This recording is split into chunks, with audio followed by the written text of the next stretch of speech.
মাত্র 2টি মশলা ব্যবহার করে দারুণ স্বাদের এই পাঁচমিশালি নিরামিষ সবজিটি আজ রান্না করে দেখাবো। এখানে আমি সবজিগুলোকে আগে থেকেই কেটে রেখেছিলাম।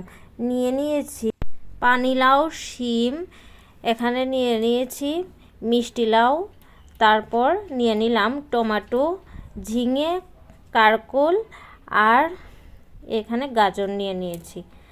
আর আরেকটা প্লেটে কেটে রেখেছিলাম বাঁধাকপি, বরবটি আর কেটে রেখেছি ফুলকপির ডাঁটা, আর কিছুটা নিয়েছি মটরশুঁটি। আর এখানে ডুমো ডুমো করে আলুগুলোকে কেটে রেখেছি। আর এখানে একটু বড় করেই আমি বেগুন কেটে রেখেছি। এবারে কড়াই গরম করে কড়াইতে কিছুটা সর্ষের তেল দিয়ে দিলাম। দিয়ে বাদামগুলোকে বেশ লালচে করে ভেজে তুলে রাখবো। লালচে করে ভাজা হয়ে গিয়েছে, এবার একটি প্লেটে তুলে রেখে দিলাম।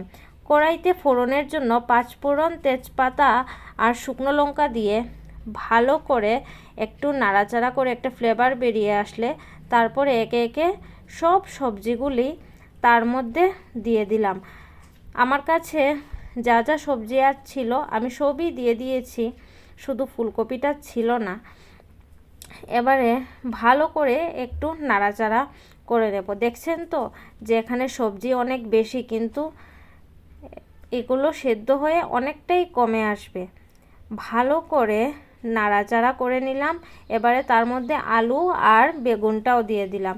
দিয়ে আবারও আস্তে আস্তে ভালো করে একটু নাড়াচাড়া করে তার মধ্যে পরিমাণ মতো নুন দিয়ে দিলাম। দিয়ে ভালো করে আবার নাড়াচাড়া করে নিলাম। আস্তে আস্তে নাড়াচাড়া করেছি, না হলে তো পড়ে যাবে।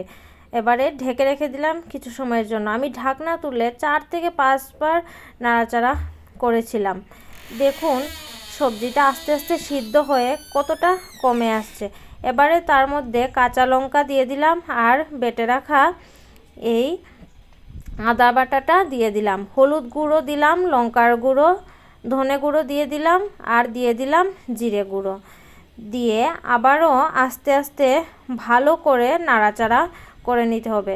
সবজি থেকে অনেকটা পরিমাণ জল বেরিয়ে এসেছে, সেই জলটাই সবজিটাকে ভালো করে সিদ্ধ করে নেবে। দেখুন অনেকটা সিদ্ধ হয়ে গিয়েছে। এবারে ঢেকে রেখে দিলাম। এই রকম আমি ঢাকনা তুলে তুলে 3-4 বার কিন্তু উল্টে পাল্টে দিয়েছিলাম। দেখুন সবজিটা অনেকটা 80% সিদ্ধ হয়ে গিয়েছে।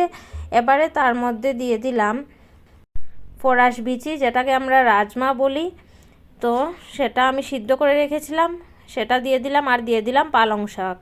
আপনারা যদি চান অন্যান্য শাকও ব্যবহার করতে পারেন। আমার কাছে শুধু পালং শাক থাকায় আমি পালং শাকই দিয়েছি। দিয়ে ভালো করে নাড়াচাড়া করে এখানে আমি এভারেস্টের সবজি মশলাটা ব্যবহার করছি। 1 চা চামচ সবজি মশলাটা দিয়ে দিলাম। আর দিয়ে দিলাম MDF-এর কিচেন কিং মশলাটা, দিয়ে এখানেও 1 চামচ দিয়ে দিয়েছি। দিয়ে ভালো করে নাড়াচাড়া করে নিতে হবে যাতে মশলাগুলো সবজির সাথে ভালো করে লেগে যায়। এবারে ভালো করে নাড়াচাড়া করে আমি 15 থেকে 20 মিনিটের জন্য ঢেকে রেখে দিয়েছিলাম। 15 থেকে 20 মিনিট পর দেখুন কি সুন্দরভাবে সবজিটা সিদ্ধ হয়ে এসেছে। এখানের মধ্যে আমি বাদামগুলো দিয়ে দিলাম আর দিয়ে দিলাম 1 চা চামচ ঘি। দিয়ে আবারও আস্তে আস্তে ভালো করে নাড়াচাড়া করে নেব যাতে ঘিটা সবজির সাথে ভালো করে লেগে যায়। ভালো করে নাড়াচাড়া করে ঠান্ডা হয়ে এলে নামিয়ে নিলাম একটা বাটিতে। দেখুন সবজিটা খুব সুন্দর হয়েছে। যেমন দেখতে সুন্দর হয়েছিল তেমনি খেতে অসাধারণ হয়েছিল। সত্যি বলছি, খেতে দুর্দান্ত হয়েছিল। আপনাদের যদি আমার রান্নাগুলো ভালো লাগে প্লিজ আমার চ্যানেলটিকে সাবস্ক্রাইব করতে ভুলবেন না। আর পাশে থাকবেন, বেল আইকনটি প্রেস করে দেবেন, তাহলে আমি যা যা ভিডিও পোস্ট করব সবার প্রথম আপনি পেয়ে যাবেন। আমার রান্নাগুলো আপনাদের কেমন লাগে প্লিজ কমেন্ট করে জানিয়ে দেবেন।